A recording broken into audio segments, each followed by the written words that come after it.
nuclear scare scam with Galen Winsor. Here to introduce Mr. Winsor is Pastor Ben Williams. Pastor Williams. I'm pleased to have as our guest Mr. Galen Winsor from Richland, Washington. I first heard of Galen from a tape that somebody gave to me some months ago, and I found his story to be absolutely fascinating. His story is unique, to say the least. Galen has been in 77 different cities in the last 2 years lecturing on the subject of nuclear energy. The majority of his life, the last 35 years, he spent processing plutonium from nuclear reactor sites. He has worked in the Manhattan Project facilities in Hanford, Washington, Oak Ridge National Laboratories and Nuclear Plant in Oak Ridge, Tennessee, General Electric's Midwest Fuel Recovery Plant in Morris, Illinois, General Electric's Fuel Fabrication Facility in San Jose, California, and Wilmington, North Carolina. And he's worked in every major reactor decommissioning project around this nation up to this present time. His major work in these projects has been the analytical process inventory control, which means that he was responsible for measuring and controlling the nuclear fuel inventory for these projects. Galen Winsor has few peers in the world in this area of expertise. And those few peers admittedly know and agree with the things that you'll be hearing on this tape. However, except for 2 or 3 of these experts, they've all chosen to remain silent for reasons which they only know, leaving this man then the burden of leading this lonely battle of exposing what we call the nuclear scare scam. He's without question one of the world's foremost authorities in nuclear radiation measurement, and he's recognized by members of the Atomic Energy Commissions of all the major nations of the free world. Mr. Galen Winsor.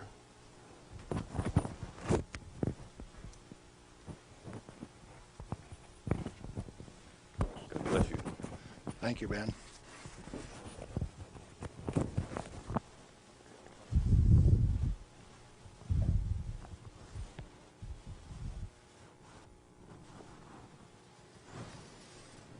We've been considering today how best to approach this subject so that you would feel comfortable with where I am. And we thought it might be appropriate to start with how I got involved in this game. Now, in 1945, I was a Navy radioman out in the Pacific on a destroyer aimed for Japan. We had a one-way ticket. That's all you get, just one way. So, as we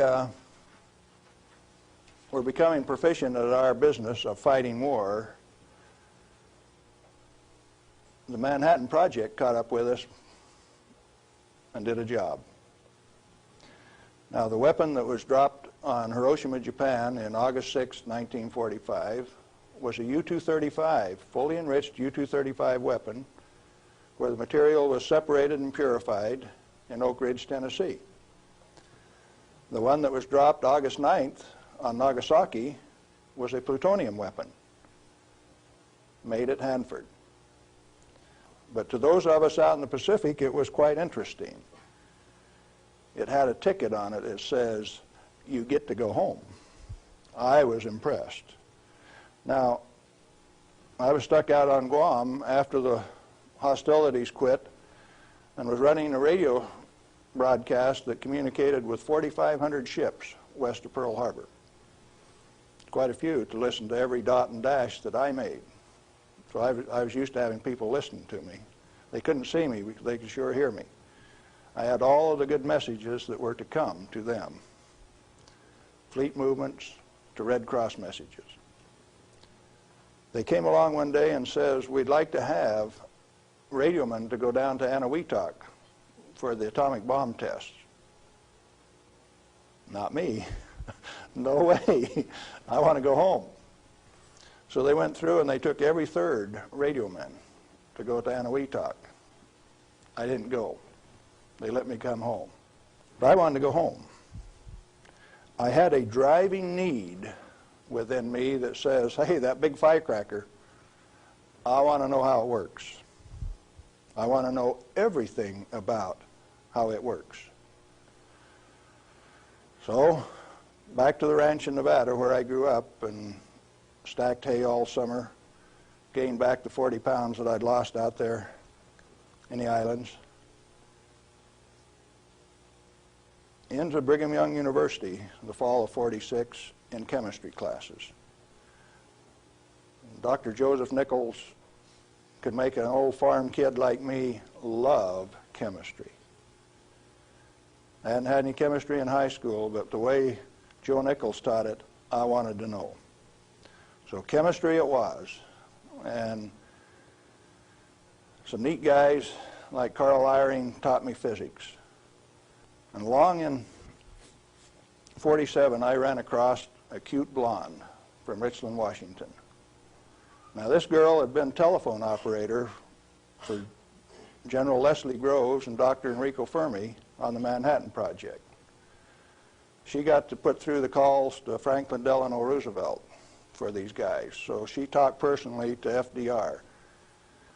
And she told me some of the stories like you've never heard. She says, oh, in those canyons, great things are done. This cowboy from Nevada couldn't even imagine what she was talking about. Well, in 1947, after we were married, I ran until she caught me. But I wasn't going to get married anyway. I wanted to get my education. I had to get on with this thing. And so we went to Richland, Washington for the first time in September 1947. I saw that those buildings she was talking about were there. 1,000 feet long, 11 stories high, 5 of them below ground. Tremendous things. And people all over. Camp Hanford in those days was a whole army camp just there to secure that place, to provide security. Thousands of soldiers. You move around out in the desert and hop out of a foxhole and pop a soldier with a gun in his hand. There wasn't any horsing around. It was all business. Back to school. In 1950, I applied for a job up there before I had graduated, and they were in such bad need of chemists, I had a job before I had my degree. And so the last year of my chemistry, mostly English, I did on a bus, riding 25 miles to work in the morning and 25 miles back at night. And I did advanced grammar and business writing and all of those things on that bus. But in September 1950, I got into this thing called plutonium processing when we did it barehanded, without instruments, without coveralls. We had some of the most peculiar acid burns in some of the shirts. And I found one of those the other day. It's got acid burns all up the front of it. Plutonium on it, too. Amazing. That was normal operation in those days. We ran those facilities, and we ran them so well that by 1965, we had separated enough plutonium when it only existed in the parent uranium matrix to a half of a single weight percent, 0.005 weight fraction of plutonium maximum in that fuel. And we processed enough tons of uranium to recover enough plutonium by 1965 to meet the weapons needs of this country 10 times over for the foreseeable future. Now we're talking about a massive amount of work. Hands-on, do it type thing. And there was a couple thousand of us, and we were just happy as could be, just working like mad, making those plants run 24 hours a day, 7 days a week, in a community that ran on shift work, A, B, C, D shift. The whole community that way. A wartime community, people dedicated to doing a job, and we were doing it, and we did it well. No pretense. Oh, yes, there were. Out in the reactor began to sneak in people who wanted a radiation monitor behind every reactor operator. Why?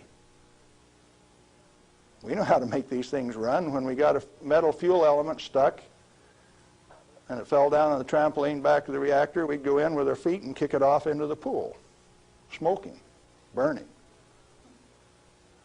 If you didn't have an instrument, you didn't know it was too hot, so you just went in and kicked it. Finally, along came a rule maker that says, thou shalt not do that. You'll get burned. Oh? I didn't get burned when I did it last week. But you exceeded the limit. Well, where did this limit come from? Turns out that in 1934, the International Commission on Radiation Protection fabricated a limit for X-rays. It was no longer permissible to be burned by them, erythema, reddening of the skin. You now had to keep a limit called 0.2 of an hour per day. How much is that? Well, you've got to have one of these Beckman instruments to read it, and you have to keep time of exposure. You know, there are 4 requirements on this thing: the size of the source,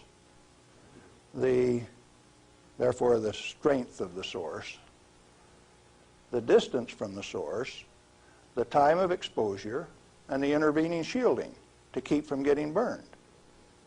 Oh, fine. We've been doing this thing for years now, and we've never been burned. Why have we got these rules? And they says, yours is not to ask questions, yours is to do and die. Don't you ask questions. If you do, you might disappear. Those who broke the rules didn't appear the next day. Military rule? Oh, yes. Absolute. What was your appeal? And people you were working with one day, when they weren't there the next day, you didn't go inquire why. You were just grateful you still had your work to do, and you kept right on doing it. Now, this is in the United States of America. Well, in 1960, we found out that the materials that we were working with, the thing that we called high-level waste, that if you waited 3 years, these million-gallon tanks that high-level waste went into boiled off 15,000 gallons of water a day. Fairly hot? Oh, yes. This material, that if it ever broke a line, would seal itself off in the ground within a foot, make its own glass. It wasn't going to go anyplace. We did that a time or two, accidentally, of course. And so we started packaging this cesium-137 in casts and railroad cars like that and shipping it to Oak Ridge, Tennessee. And they'd take it out and make it into a barium titanate and press it into a pellet, and those things were so hot that they actually glowed in the dark from the infrared heat. Now, thermo-ionic conversions came along at this time, so you hooked these little heat sources up to thermionic converters and you took electricity out this side. No moving parts. These things went into the SNAP program. And these early SNAP power generators are what powered the underwater transmitters for our nuclear navy. We've got a regular road map under the sea. All you got to do is have an instrument that knows how to find it, and then you've got eyes on a submarine. You didn't know that, did you? The power from it came from this material that they now call waste. We processed that stuff and packaged it outside at Hanford. Well, we had rules that said 3R per year is your allowable exposure, that amount of gamma energy that will expose a film pack. But that was for the people that didn't know. We weren't about to follow those rules. We just went ahead and did the job. They send around an investigation slip that says your dosimeter was overexposed 2 weeks ago. What did you do? And they had a cute little form on it that says accidentally exposed to light, and that was the one I always used to check. Because it's the same amount of light. You know, if you get gamma through the film pack, it's the same amount of light as you get when you click the lens on a camera. They wanted to limit us to that. And one day we looked up, and they had. They had limited us to that amount of exposure. Then the fun part of the game begins. You say, who limited us to that? Are they powerful? Yeah, they control the purse strings. They live by the golden rule. Them that's got the gold makes the rules. If you like your work, you keep the rules. If you don't keep the rules, you disappear. Sure enough, some of us disappeared. Some of my friends gone. Where'd they go? I don't know. Well, 2 years ago, I started traveling for American Opinion Speakers Bureau, and one of the documents that they had was Major Jordan's diary. A story of shipping the technology and the material that was developed at Hanford in 1944 directly to Russia on U.S. Air Force planes out through Great Falls, Montana, Fairbanks, Alaska, under the auspices of one Harry Hopkins, and with the at least tacit approval of Franklin Delano Roosevelt. Now what are you going to do? That thing that we had been doing and feeling so good about had been shared at no expense with Russia. You go back and you check the record and you find Russia did not develop their own nuclear atomic weapon until 1949, even when we supplied them the material and the knowledge. 4 years after we touched them off at Hiroshima and Nagasaki. We weren't happy with that. We were just happy doing our job. Well, in 1965, General Electric was ready to leave Hanford. I'd worked for General Electric for that 15 years, and they took me out to California, San Jose, and we had in mind to design and build this nuclear fuel reprocessing plant at Morris, Illinois. They told me they were going to build it at San Luis Obispo. That's how they got me away from Hanford. But that was just to get me away from Hanford. I got to design the sampling analytical system for this plant. The sample cell was the hydraulic heart of this place. I got to dictate where they put the columns, how high the columns were in relation to my sample cell. One man standing in front of a lead glass window could sample any liquid stream in that whole plant. It took crews of men at Hanford to do the same thing. I wasn't happy with that, so I built an efficient system. I got to design that. I got to build it. Conceptual design, detailed design, build it, operationally test it. And in 1973, they says, forget it, friends, you don't get to run it. We had 170 tons, metric tons of spent fuel stored in the basin. And the then President of the United States, do you remember who it was? Jerry Ford. Says, friends, no way, you don't get to run it. That's when I started to kick over the traces. Up to that point of time, I thoroughly enjoyed my work. I had no limitations, practical limitations. I had all the money to spend. I was in charge of the design effort. I built it the way that I wanted to because it was technically correct. All I had to do was check with engineers and make sure that it was right. And all of a sudden I was told, you must reduce your limits of exposure by a factor of 10. I says, I won't do it. First thing you know, you got the word that says, oh, yes, you will. And I says, no way. Well, that's when the rebel, Galen Winsor, started to show up. And when I found out that by management conference I couldn't get to these guys, I figured out another way. Now, in this plant is a beautiful pool. It's got a place to store spent fuel bundles till it won't stop. 660,000 gallons of water, demineralized, just as clear and pretty as it can be. Heated to 100 degrees Fahrenheit when the outside temperatures are minus 20, wind chill factors down to a minus 60, and I found out that I could swim in that rascal. You turn off the lights at night and it had a light blue Cherenkov effect. And this kid from Nevada that never could pass up a warm swimming hole used to go swimming in that pool. There wasn't anybody that had the nerve to swim with me, but since I was manager of safety and analytical service at this plant, it was mine to use. Oh boy. I found out that I could do that. I showed some financial types one time that I could stir that pool with my bare hand and check out through the same radiation monitors they did without triggering it. GE didn't like it. I got a letter from them that says, "Thou shalt not tell financial types that you can swim in the pool, that you can stir it with your hand, because if they find that out, they will steal the inventory. They will know that the inventory can be stolen."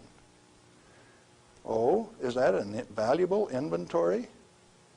The same material that's labeled high-level waste by our current government, our current Congress. Now, plutonium is an interesting chemical element. It is created in a nuclear reactor. The Manhattan Project built 8 of these reactors at Hanford. The first one took 12 months from sagebrush to nuclear steam to build, and it had never been done in that size before. How could they do that? Why did they do it? To create this element called plutonium. Plutonium has been assessed as being the most hazardous material on Earth. Now, from the standpoint that you can make an atomic weapon out of it, yes, it is quite hazardous, because a piece of it that big, 2.5 kilograms, that's only 5 pounds, is the force that delivered 20,000 tons of TNT equivalent over Nagasaki. Indeed, it is hazardous. The one over Hiroshima that had fully enriched U-235 in it was 5 times as big. So plutonium is more dangerous than U-235, is it not? By a factor of 5. Takes 5 times as much U-235 as it does plutonium. Therefore, it is the most hazardous thing. Enter the great pretenders. They said that 5 grams of plutonium, properly distributed over the face of the Earth, would kill everybody on Earth. Now, if you can only get one 20-kiloton weapon to go on 2,500 grams, how's 5 grams going to kill everybody on Earth? Early on, I had a fear that said, if there is this much fissile material, that can undergo a chain reaction, we called it in the beginning, then if you set a match to it, all the fissile material in the world is just going to keep right on going. Totally unfounded fear. It turns out that when you're in this business of recovering plutonium, like we recovered so much of it at Hanford, we found out that if you have it in a solution where it's less than 5% plutonium, it won't go critical any way that you kick it. And when you get it to 100% plutonium, you better be careful. Because if you put it in more than a 5-inch diameter cylinder, you're playing with fire. You can undergo what is known as an uncontrolled criticality, accidental criticality. The air turns blue. If the cylinder is sealed, it will explode from steam pressure. And that steam pressure builds up in a millisecond, which is about that long. No, you don't horse with it. And then you find out that those 8-foot thick shielding walls on those canyons were put there because they didn't know how much was a critical mass. They says, if we make a mistake, we don't want to die, so we will provide the shielding. And so this shielding thing started for no other reason than they didn't know what was a critical mass. Well, through the years, we got pretty good at telling what a critical mass was. And I have worked in a plant where I had half a critical mass in this hand, barehanded, dressed in street clothes, half in this hand, wearing a lab coat, and I'd put this half in a pocket on this side and this half in a pocket on this side and walk down the hall. If those two ever got together, there would be a blue flash. They never got together because I was in between them. And we do that every day. And each half had to meet definite dimension characteristics. And so we'd take them down and pass them one half at a time, and they'd measure it and say, yeah, that one will pass. And then we'd pass them the other half, and that one will pass too. But they were carefully put in separate bird cages so they couldn't get together accidentally. Well, those of us who worked with it enjoyed it. We knew what we were doing. We worked at it. When the President of the United States decided not to operate that fuel reprocessing plant, I started scrambling to find out what was going on. Many things had been done in the name of health and safety. Don't get burned. You got to have a safety record. You have to be safer than anybody else. We were already safer than anybody in the whole world. Well, you can't afford to get burned with this. You've got to enforce the limits. You've got to keep it. And I says, hey, that's not what the ball game is at all. I'll bet you the ball game is something else. And in 1982, when the Congress passed the Nuclear Waste Policy Act of 1982, a guy by the name of Mo Udall, I don't know whether you people in Arizona have ever heard of him or not, authored that bill. It's called the High-Level Waste Disposal Act of 1982. The material he called waste is the reusable uranium fuel that I had been working on for 32 years. Needless to say, Mo Udall and I do not agree on whether that material is waste or not. The name of the game then is, who owns the plutonium and how much is it worth?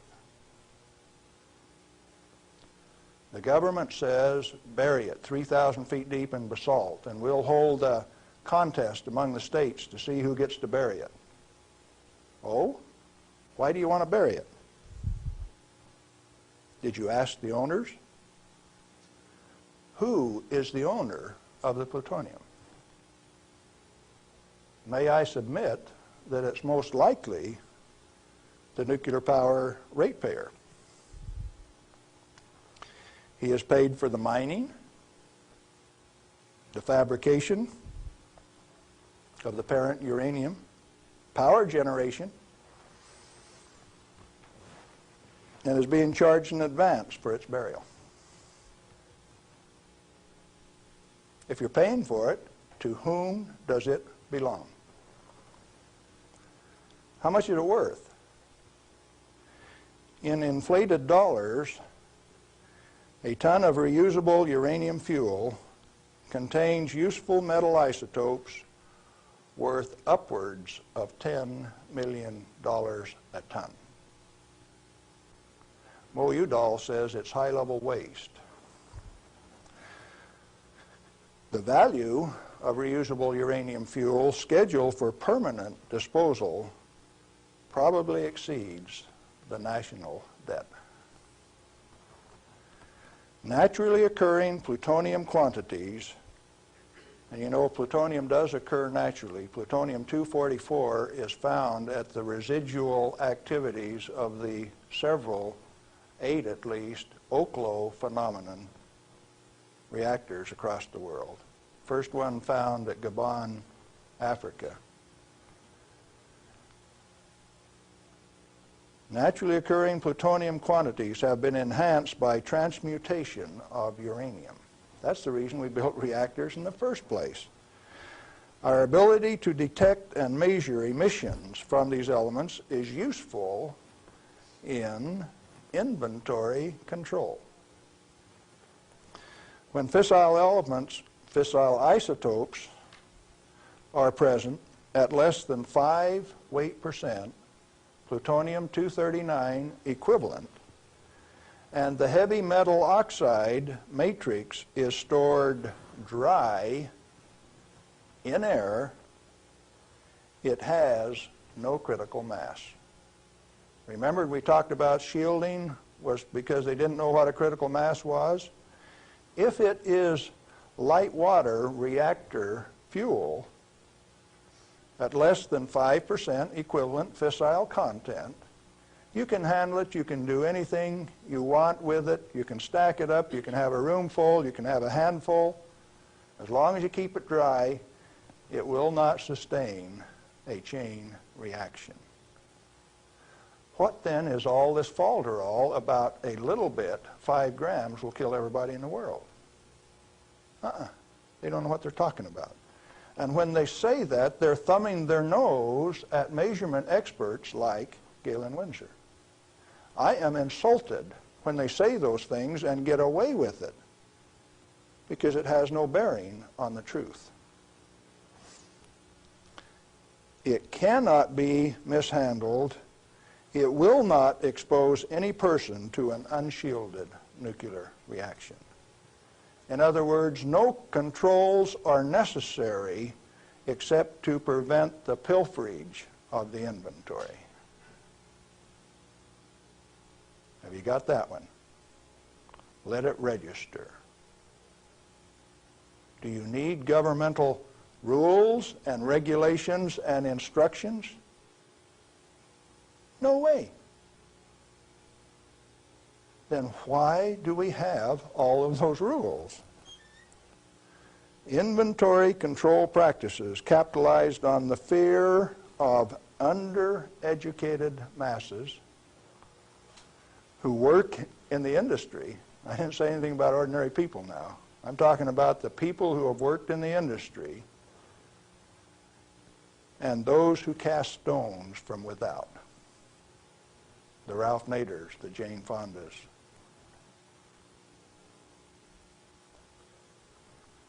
Now, it doesn't take you much thinking to find out that maybe the industry is the source of the problem. The industry is the one that made up the committees that made the rules that the Congress enforced. You ever thought of it that way? The strangest kind of feather bedding that's ever been dreamed up, it makes the railroad engineers look like pikers. The only amounts of fissile process materials that are of health concern to the handlers are those that can accidentally cause an unshielded nuclear chain reaction, or that will cause erythema from the shortest wavelength, highest frequency, and therefore the most easily shielded ultraviolet light emissions of the electromagnetic spectrum. Big words. Let's see what they mean. The emissions from uranium, plutonium, cesium, all of those things are only important if you assemble an amount that if you get this amount and this amount together, it can go critical. You can get a blue flash and therefore get burned. And that's happened 34 times in the business, and 8 men have died as a result of that. Accidental criticality. Documented in Los Alamos document 3611, if you want to check the source.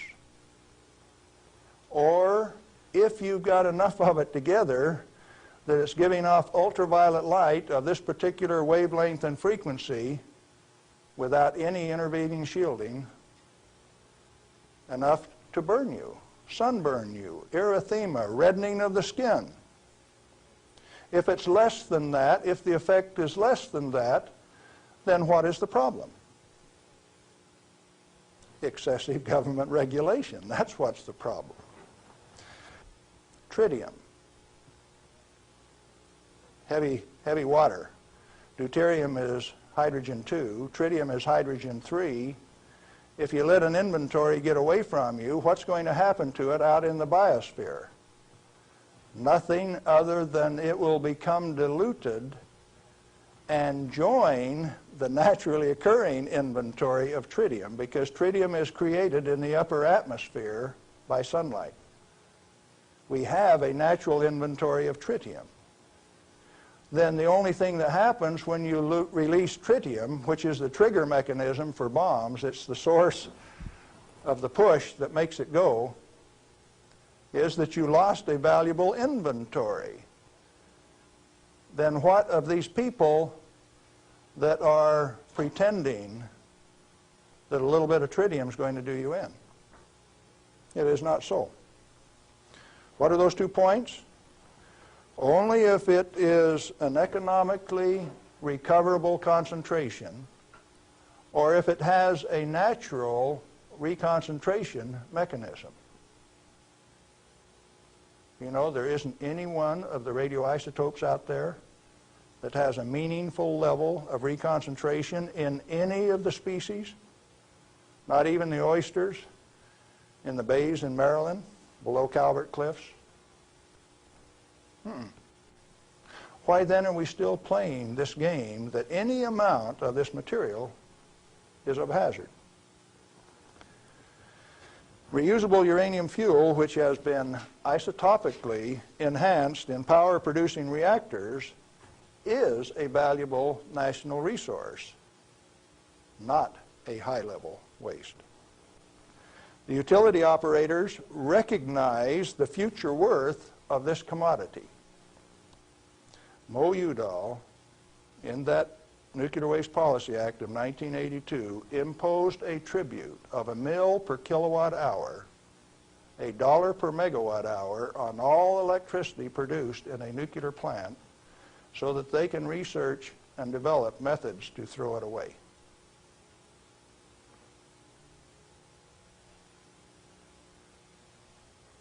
Why do the utilities willingly pay this amount to the Secretary of Energy? To limit their liability exposure. Who pays that amount anyway? The consumer of nuclear-generated power. You have no choice, and therefore I call it a tribute. At the same time, they have provided their own storage basins at these reactors at ratepayers' expense to retain ownership control of the plutonium resource. So you consumer, you ratepayer, you taxpayer, are paying for the storage of this fuel, and WNP2 at Hanford has storage that will take them through the turn of the century, and yet every day they are paying a tribute to the Secretary of Energy, with the concurrence of the United States Congress, and signed by the President of the United States in 1982, 83. Who was that? Ronald Reagan. They have provided those storage basins at ratepayer expense to retain ownership control of the plutonium resource. I started playing a game one day, 7 years ago. I says, okay, Portland General Electric, you've got the Trojan reactor, you've got a storage basin problem, I'm going to make you an offer. I made them an offer that says, I will take all of your spent fuel, FOB your basin, if you will give it to me. In other words, I will take it off your hands at no expense to you. I will ship it, I will store it, I will do everything that needs to be done to that fuel. And you know what they told me? Can I quote them? Go to hell, Galen Winsor. We value it more valuable than platinum or gold. We're going to play the plutonium futures ourselves. Now, where did I learn that the name of the game is who owns the plutonium and how much is it worth? The first plutonium I saw was in a glass tube on the newsreel when I got back from the Pacific in 1946. And that they had in a glass test tube, they said was worth $500,000. Certainly they had less than 5 grams of plutonium in that tube. That's pretty expensive stuff. And so for the show, they put a pot underneath it in case they dropped it. They said, we don't want to have to pick it up out of the rug.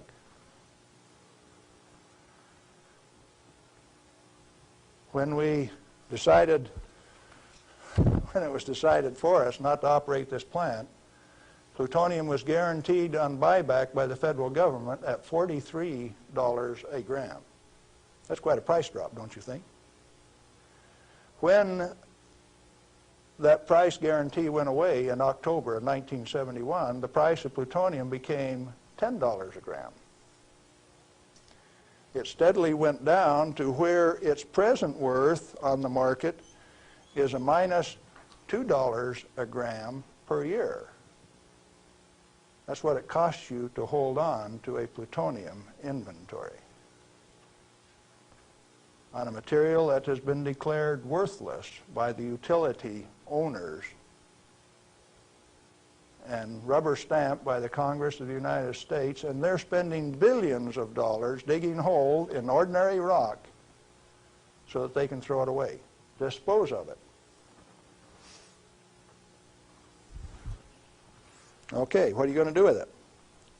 Reusable uranium fuel may be properly stored in air-cooled, dry storage in a cost-effective manner.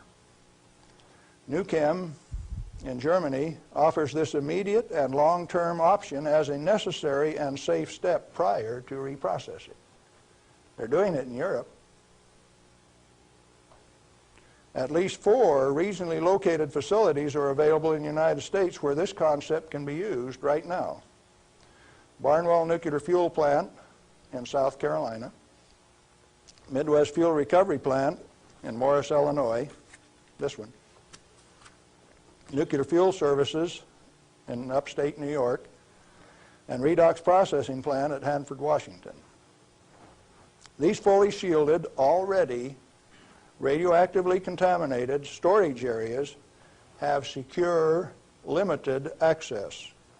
All have been operated under processing conditions of 10 CFR 50, and the MFRP has a 10 CFR 70 storage license, the only licensed storage facility away from a reactor in the United States. It singly, all by itself, is capable of storing all of the reusable uranium fuel that needs to be moved away from power reactors for the remainder of this century. We had that storage designed in 1975. Had the approval of the design. Why then are you spending money over here in New Mexico on the waste isolation project? Why are you spending money at Hanford at the basalt waste isolation project? Why are you spending money at Beatty, Nevada for storage when I can already store it in this building that's already built?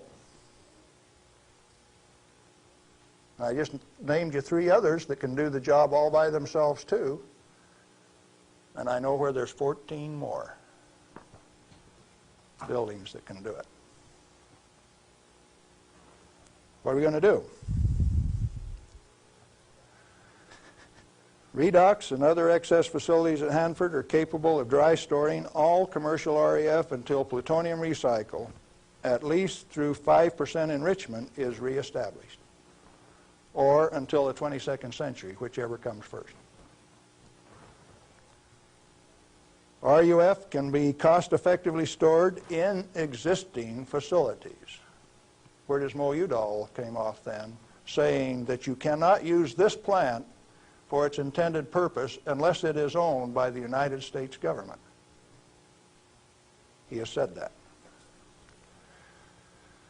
The waste isolation projects are politically mandated wasting of national energy and construction resources. Plutonium proliferation by diversion of stored reusable uranium fuel is of minor importance compared to global availability of fully enriched uranium by laser isotopic separation. Let me explain that last thing that I said. Jimmy Carter said you can't ship plutonium to India, but in the same paragraph said you may ship them fully enriched uranium. Oh, Jimmy Carter, that peanut brain, what did he just say?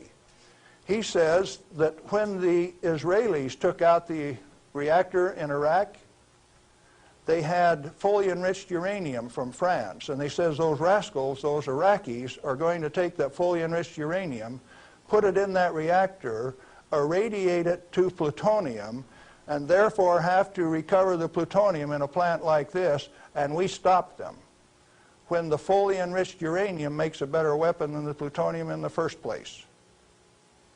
Now, when the President of the United States says things like that, and when the press gives it credibility, I get insulted.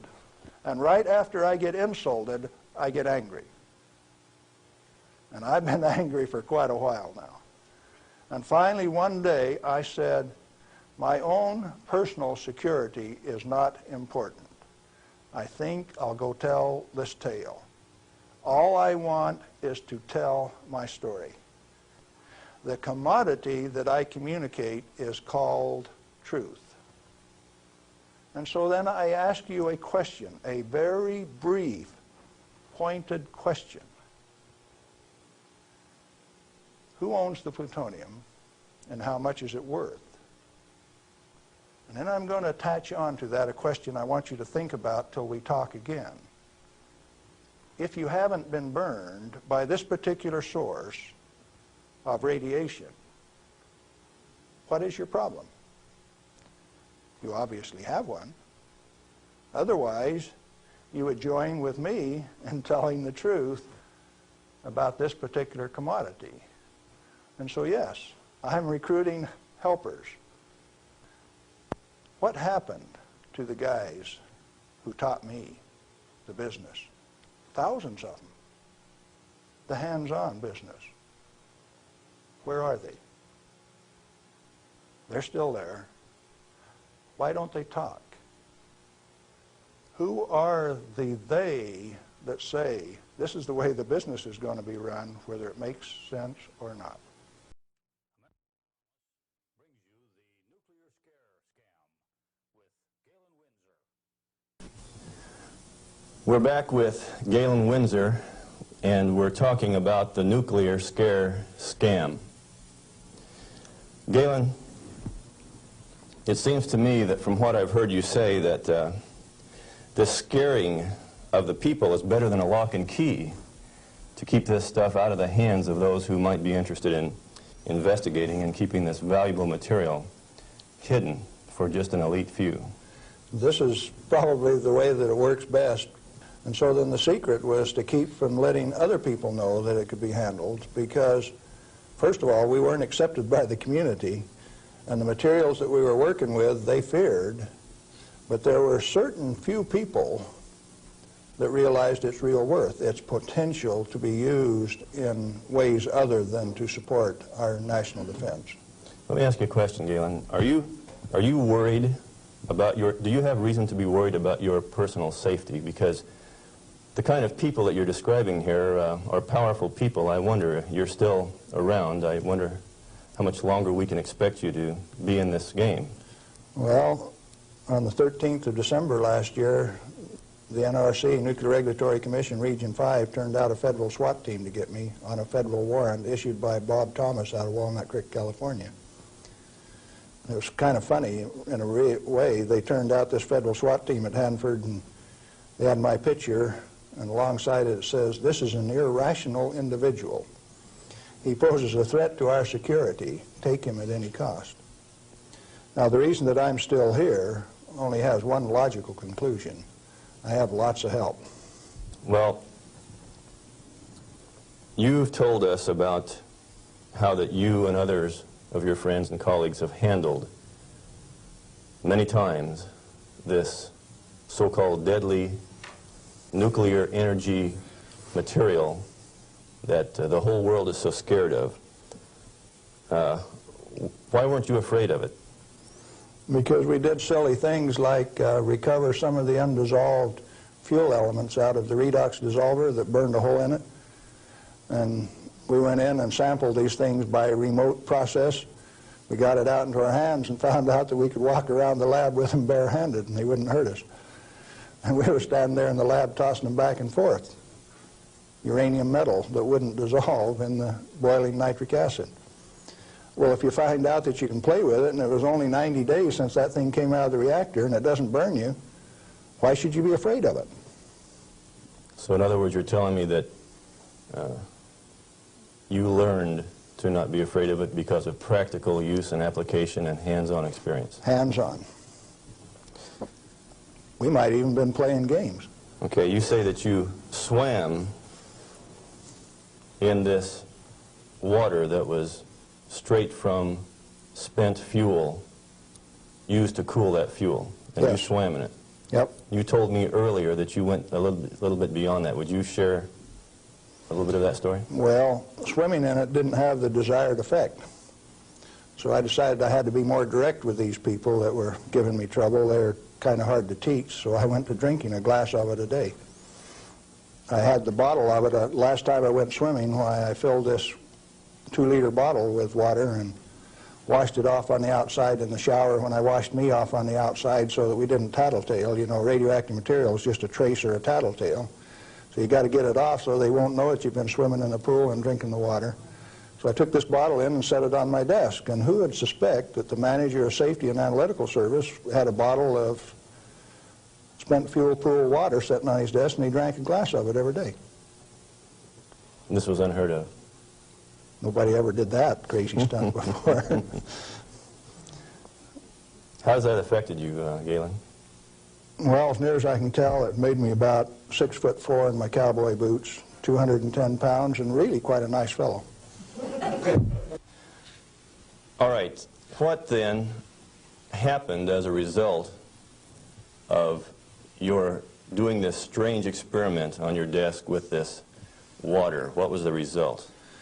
Can corporations have a heart attack? I think General Electric had one, because after they ran me through a whole body gamma scan in December of 1974, by the time I got out, because I had a plutonium lung burden and it took 45 minutes to an hour to count that, everybody on site knew that the manager of safety had been swimming and drinking in the swimming pool, the spent fuel storage pool. Had cesium-137 at a ferociously high level. It even exceeded the NRC's limit. And I'd been drinking it. They knew the fat was in the fire. Now, where do we go from here? Well, first of all, I got a poison pen letter from the people in San Jose. And he says, "Thou shalt not do those things. They'll find out that the inventory can be stolen." Well, that didn't sit very well with this cowboy, because nobody tells me what to do, particularly when what I do is right and hasn't harmed me. Who are they to tell me what I want to do? It just didn't sit very well. I was going to do something about that. What was your motive in this? Correct information. As an expert in the measuring system, why, it was very obvious that I knew the parameters of inventory control, the disintegration rate of each of these isotopes, how to measure them. That's how we regulated our inventory.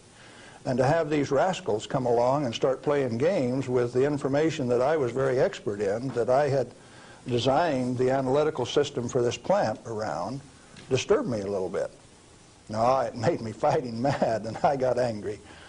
And I have to admit, in retrospect, that for the next 5-6 years, I was more than angry. I was hard to live with. Just ask my wife. Well, in your estimation, then, how dangerous is a nuclear reactor plant? A nuclear reactor plant is just a way to boil water that's the cleanest, neatest, most economical way to boil water that you've ever seen.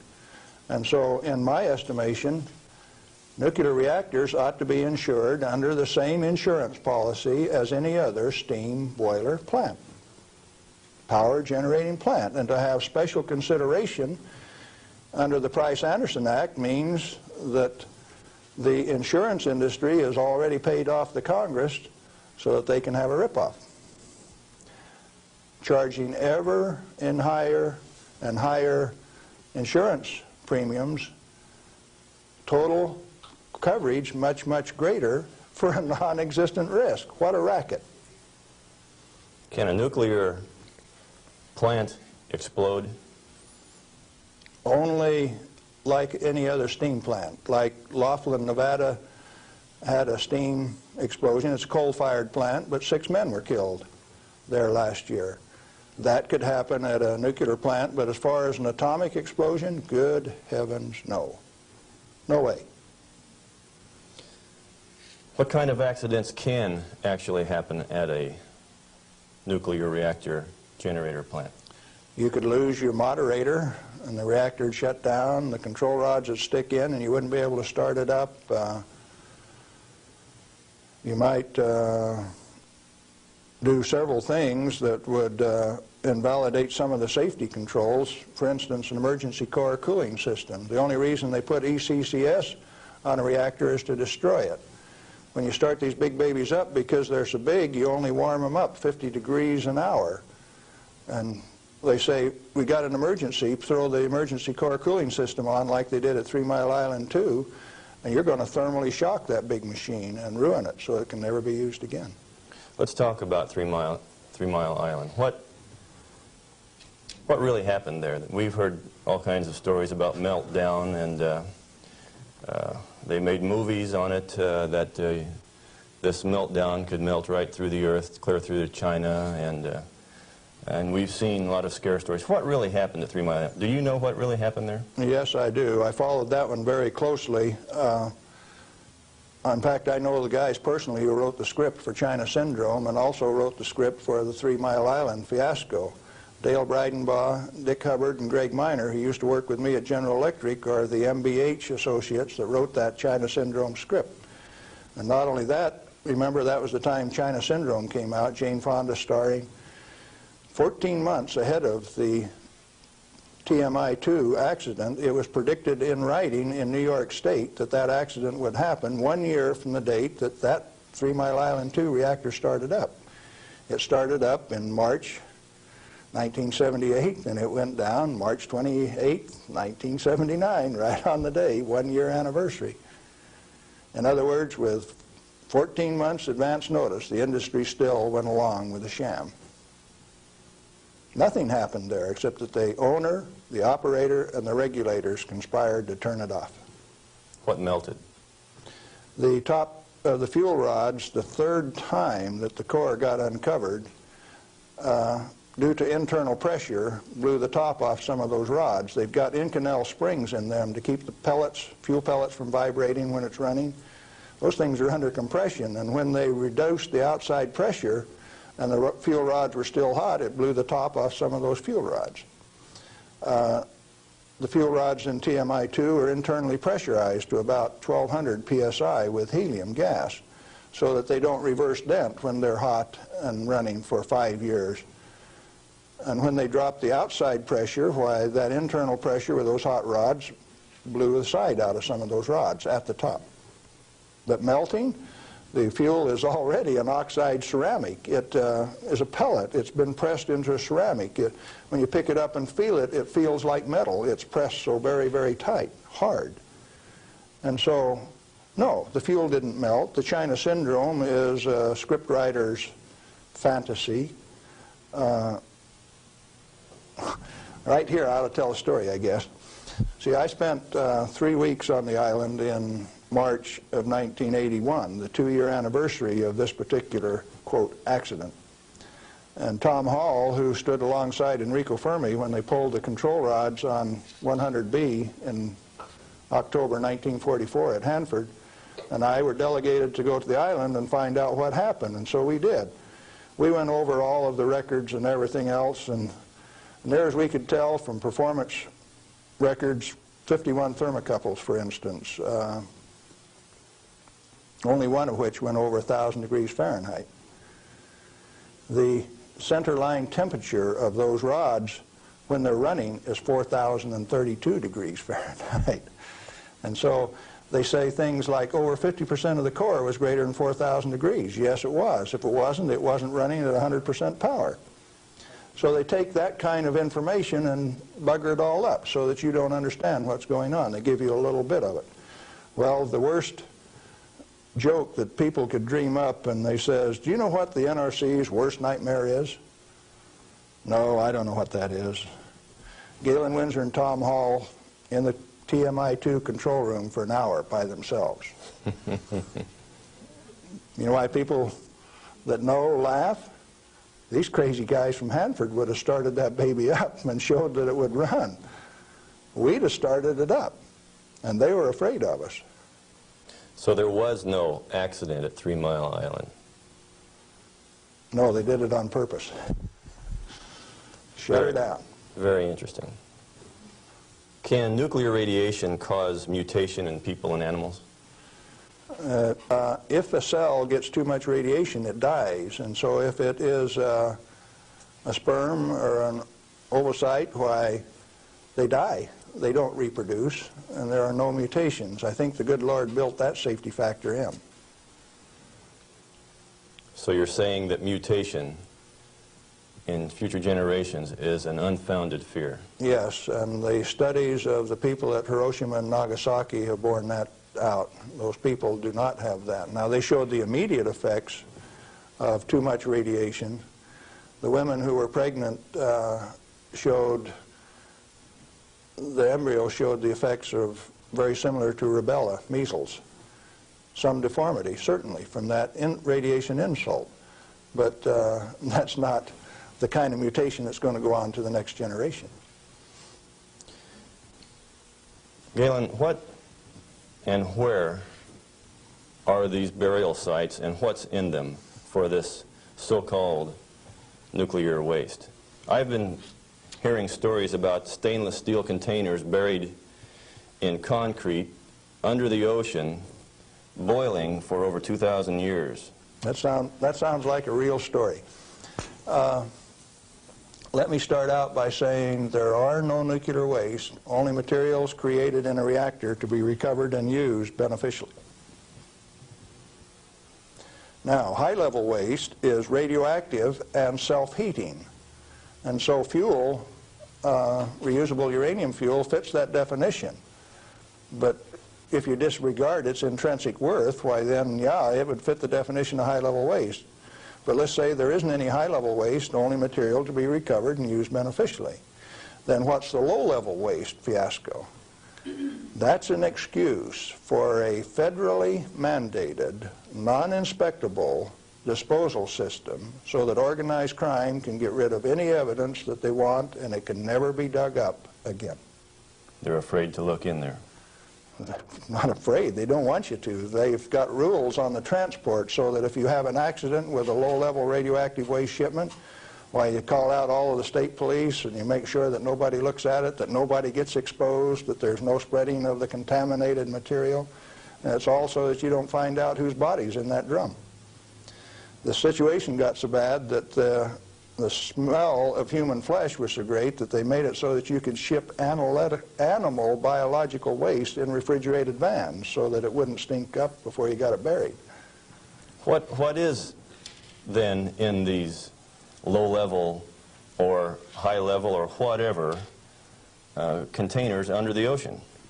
Nothing.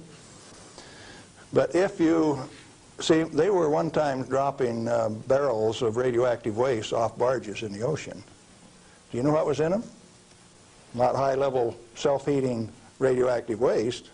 Probably had a few bodies and a few guns and a few knives and a few evidences in them too. If you drop them in the ocean, they are truly disposed of. So you know there's an international trade in that right now? You can't do it in the United States, so they transship it across the ocean to South Africa, and they can bury it offshore. So what is in those drums? Well, that's what you're telling me then, that I needn't worry about boiling drums under the ocean for 2,000 years. No, no way. Thank you. I'm glad to know that. Well, one more question, Galen. What do you feel like a good portion of these men in Congress know this already? I know they do. I went there 4 years ago and sat down with the Senate legal staff and told them my hour-and-a-half-long sad story, and Sam Bollinger, one of the lawyers, stood up and he says, "Galen, if I understand you right, why you want us to have President Reagan snap his finger and make this thing come up straight." And I says, "Hey, Sam, terrific. Go ahead and do it." He didn't take that challenge. He says, "No, I'll tell you what, Galen, industry likes it the way that it is." I said, "Sam, you really know how to hurt a guy." And he says, "Well, if we change it, what are we going to do for an encore?" Yeah, they're fully aware that this thing goes on as far up as the President of the United States. It's the way that industry wants it. The industry is its own problem then. So the question is then, what is the industry? What is the real story here? Is this an industry of nuclear energy?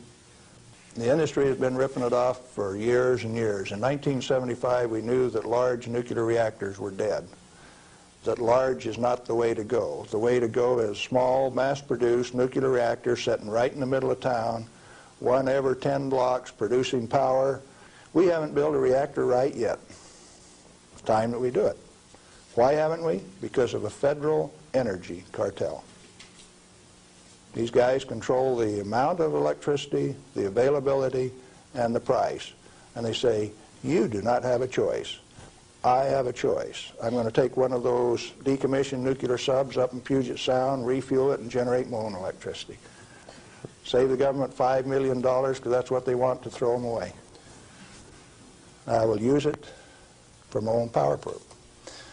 Quinn Millian up in Omak, Washington, and I are moving on that, and if one of these days I hook one of them up to Pier 91 in Seattle, don't be surprised. Well, good luck.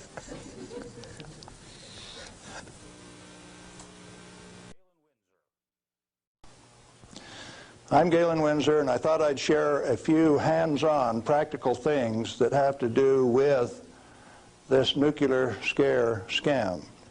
Now, you've heard that gamma energy, the kind of energy that comes off a rock like this, is the most penetrating, most damaging of all radiation. And not only that, here is uranium, the parent of radon, and they say if you can measure, detect radon in a home, then it's bad. If you exceed the EPA's limit, it's reason to run you out of your home. Spend $13,000 like they did with Stanley Watrous' house in Pennsylvania the other day to get rid of the radon, to ventilate it out through. Ridiculous. Let's take them one at a time. This is a rock that I picked up in Natarita, Colorado. 16 weight % uranium. High-grade uranium. Hot. I read a thing the other day that says they had high-grade uranium, and lo and behold, it's too hot to transport, so they had to bury it on site. Oh, wonderful.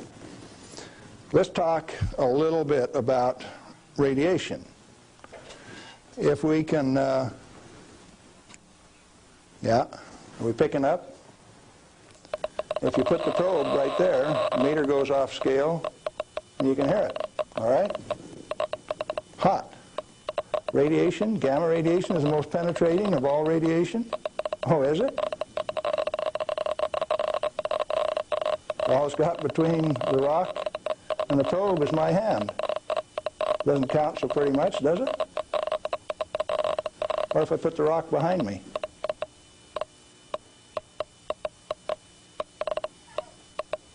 You don't suppose they've been lying to you, do you? I suspect they have. Well, let's do a little bit more. I got a black bottle.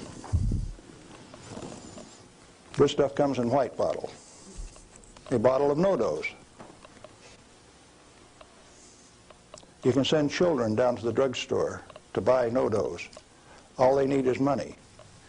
In this are 660 white caffeine pellets. And this one is uranium oxide, U3O8. You can't buy it for love nor money. the state of Washington sent 2 of their Gestapo agents over to my home to confiscate my uranium samples on the 17th of December last year. Got a challenge. I'd like to have somebody in the room volunteer to take all of this bottle or all of this bottle. The only thing I'll tell you is that one of them won't hurt you and the other one will kill you. Do you want the white stuff or the black stuff? White stuff? You do. There's enough in there to kill 4 men your size. The government says we got to ban this material. It's radioactive. Let's check it in the bottom of the bottle. Not very radioactive. Let's take the cap off. Oh goodness, very radioactive. This instrument will only count gamma, energy. It's just energy. Light's coming from those lights, only you're getting lots of infrared from the lights as well as ultraviolet. Energy response, and it's very carefully damped to only discriminated so it only gets the energy that comes from this. I don't want it to respond to a light, just to this. Cost me $1,000 to get an instrument that will just respond to this and not to that. This is radioactive by any definition. Radioactive material giving off radiation that is read by an instrument like this. The daughter of this, radon, cannot be read on this instrument because it gives off alpha particles. An alpha particle is a dye-positive particle that comes from the nucleus. It has 2 protons and 2 neutrons, therefore an atomic weight of 4, and it's minus 2 electrons. And if you grab it with a high ionization potential counter, it'll count. But if it travels 2 inches in air or through a piece of paper, it picks up 2 electrons, 2 beta particles, if you will, and becomes helium gas, and it won't count on an ionization chamber. Did you know that this thing right here is giving off helium gas? Alpha comes from uranium. Okay, radioactive material. You pour it out in the hand, and that's radioactive contamination. Is it radioactive? Yeah, it is. Very radioactive. Now, decontamination is nothing but scooping it back up and putting it into the bottle. I just now decontaminated my hand. No, I didn't do such a good job. Not good at all. Is it still radioactive?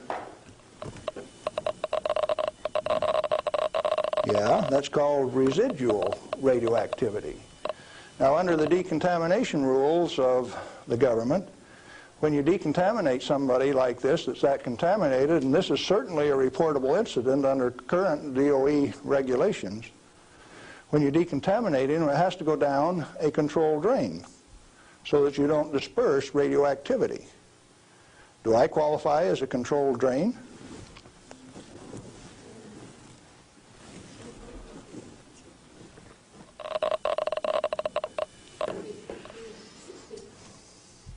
That material that I just ate is not soluble in body fluids. Like it's been this. It was fired originally at 940 degrees C, where it becomes U3O8, known in the industry as HCl insoluble. In other words, it will not dissolve in concentrated hydrochloric acid, hot. Your stomach has 10th normal hydrochloric acid in it, so it won't even dissolve. The stuff is so fine that it has no texture to it. Doesn't even feel rough. So it's tasteless, odorless, has no texture. How is it supposed to hurt me? Because I've been eating this on lecture tour for 2 years, the state of Washington felt it necessary to confiscate my uranium samples so that I would be safe. Dr. Fulton from the Hanford Environmental Health Foundation called up and he says, "Hey, I heard one of your guys OD'd on uranium today, Galen." And we talked for a little while and he says, "Oh, that was you."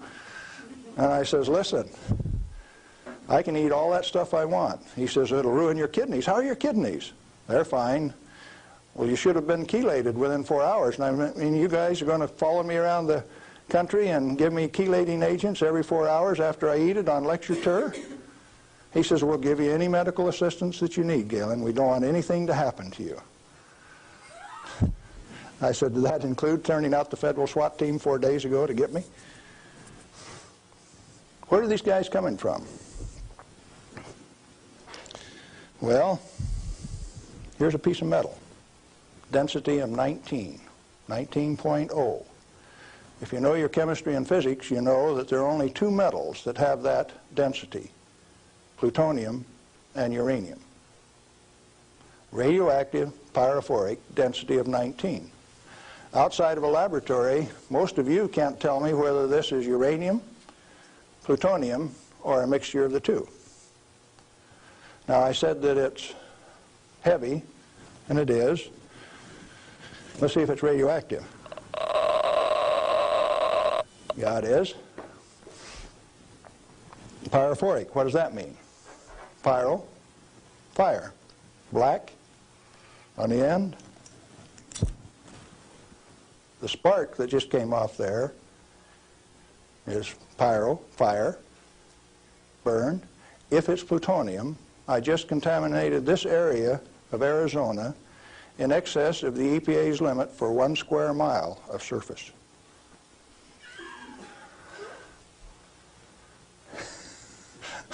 Somebody laughed. It's serious. The end of progress altogether says that I just contaminated you in excess of the limit for 1 square mile. It's now silver on the end.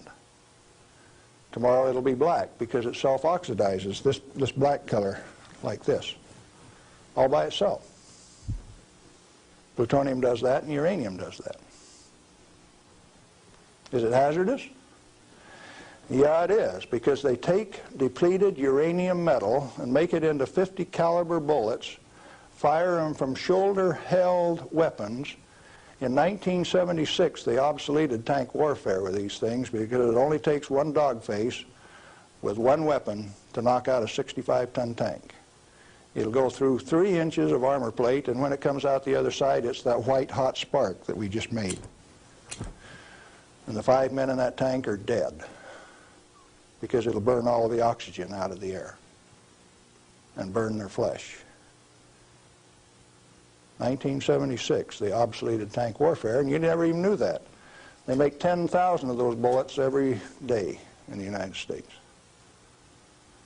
We got enough in an arsenal to sink all of Russia's tanks, and our boys in the Defense Department don't even talk about it. Yeah, it's hazardous to your health. Reminds me, lead is hazardous to your health too, isn't it? Particularly if it's in a 45 slug like this and it hits you right here going about 2,600 feet per second. It's not the material, it's the impact from the velocity. Let's be very specific in the words that we use. This particular chunk of lead came out of a human body. My son, who's a deputy sheriff, thought maybe I could use it on tour.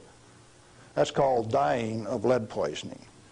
Anything less is a figment of the imagination because it's not soluble in body fluid either.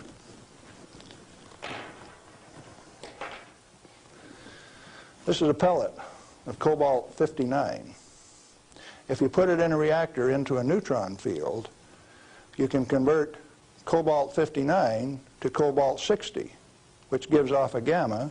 It becomes the source that doctors use to irradiate patients to 7,000 Röntgen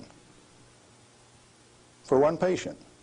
The total dose absorbed by radiation workers at 3 Mile Island in the last 6 years is something like 1,500 Röntgen. 5 times more given to a single individual in a doctor's facility. Now, do you know why I say that the federal regulations are absurd? And if you live by those federal regulations, maybe you're being absurd too? Now, a pellet of cobalt-60 this size got shipped by mistake to Mexico, got diluted into 5,000 tons of iron. Some of the reinforcing rod came up to Los Alamos, New Mexico, and they says, hey, that stuff's radioactive. Understand that this single pellet diluted roughly a factor of 1 billion with what they were reading on a detector like this at Los Alamos. And so they pulled back table legs that were in Spokane, Washington, made out of the same batch, because it was hot and radioactive and it would burn you. When the pellet itself could be held in your hand like that for a few minutes without it burning you. Now, Christ walked the earth 1 billion minutes ago. If I could stretch this pellet out into a wire and it went clear around the earth and right back here to Phoenix, 1 billionth of this amount is 1.7 inches of that wire so stretched out. Stagger your mind? It ought to. Now, let's try a little game. The EPA says that 5 picocuries per liter of air is the limit for 222 radon.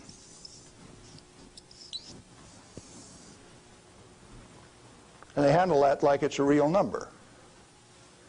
Madame Curie says that 1 gram of radium equals 1 curie equals 2.22 times 10 to the 12th disintegrations per minute, and that's the basic definition of radioactivity. How many disintegrations is this? Should we find out?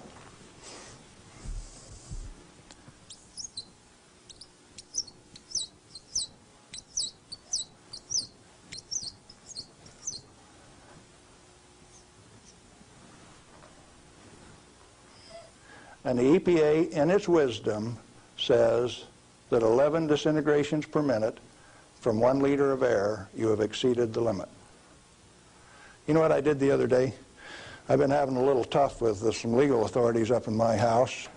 So I took one of these bottles of uranium like this, and I dissolved it in an Erlenmeyer flask with nitric acid.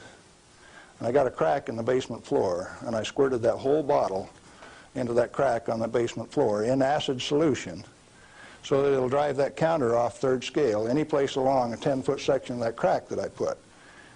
When they bring the radon measurement in there, can you know what the radon's going to do? It's going to go off scale in their measurement. It won't go that high. If Watrous' house with 17 times this limit in it was caused to spend $13,000 and give it national TV coverage, press coverage, think what Galen Winsor's house is like. I went to the trouble to notify my congressman about it.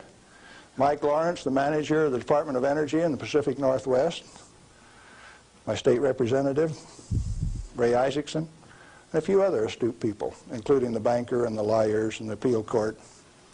What are they going to do with that?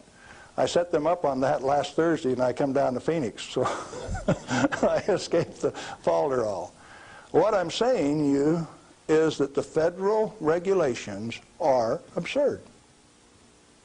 The congressman that put them into place ought to be fired. They ought to be sent home. The regulators, what do you do with them? Quit paying them.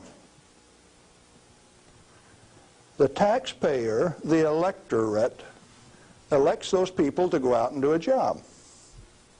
Why do you continue to pay them when they're teaching you baloney? When they're putting in regulations that don't make any sense? Cut it out. Quit paying them, fire them, send them home. The term I grew up with says can them. Is it easy? Apparently not. You haven't got the job done. The majority of the Congress is irresponsible, amoral, atheistic, irresponsible. Let's see, how many more adjectives can I drum up? But that many. Let me tell you. We as the people sent a bunch of rascals out to the energy store with a signed blank check.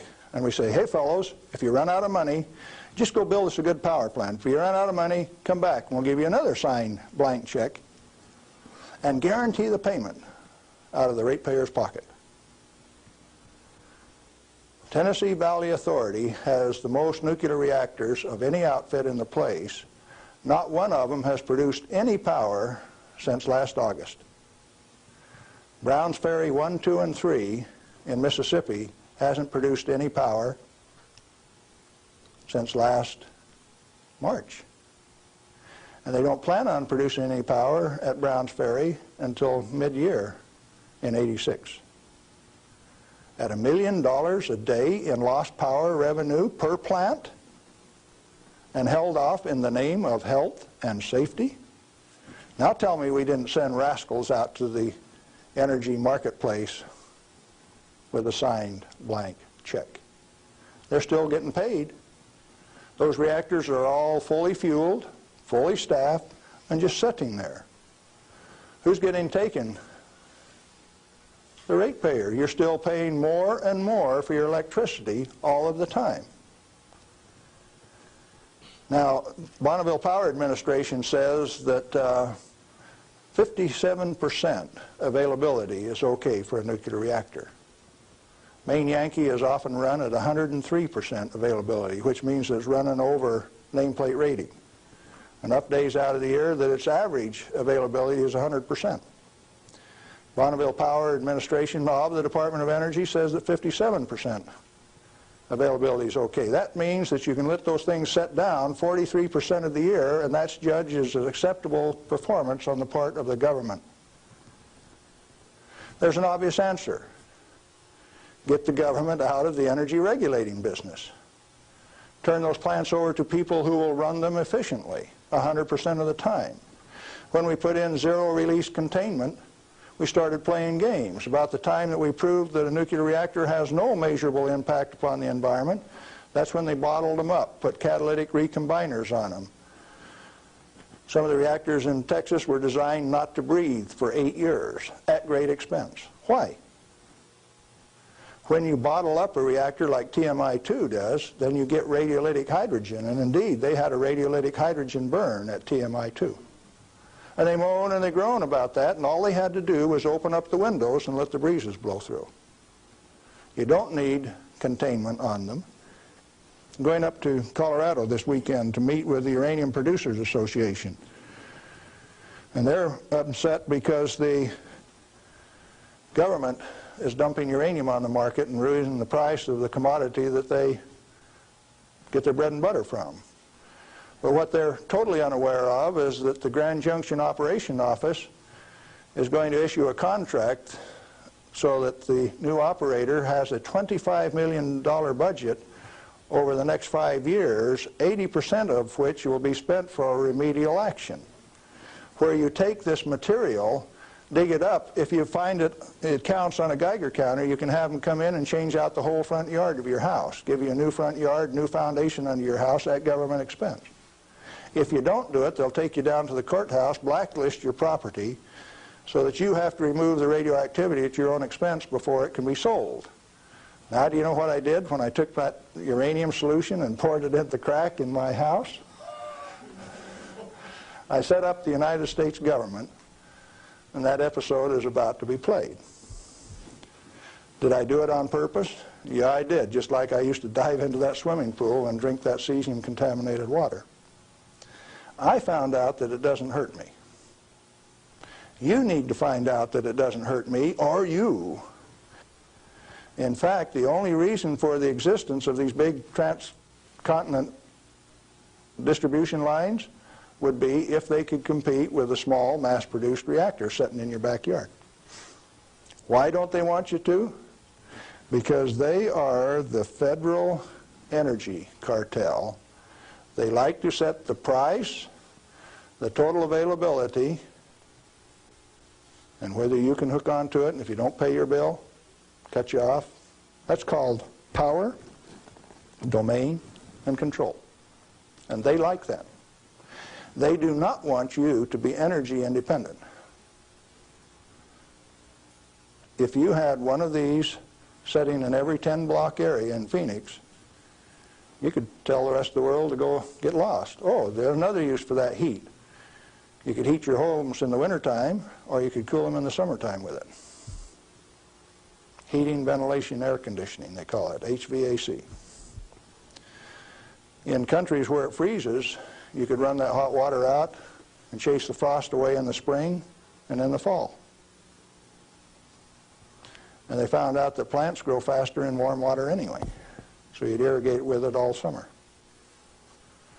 So cooling towers are called wasting towers. They throw over 50% of the heat away. The other morning, coming out of Tri-Cities, WNP2 was putting its 700 megawatt electric up through the clouds, 870 they were running at. And the clouds were laying all over the ground, and there was a little ice cream cone right out there, and I said, there's WNP2. It snows 5 inches every night out of WNP2, and the rest of us don't get any.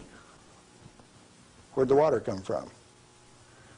That's cooling the heat from the condenser cooler. You should have a business right out there, an oil cracking plant, something taking that heat and using it, like they built at Midland, Michigan 10 years ago and they've never used. And so Dow Chemical is suing the utility because they never produced the steam for their chemical plant right alongside it.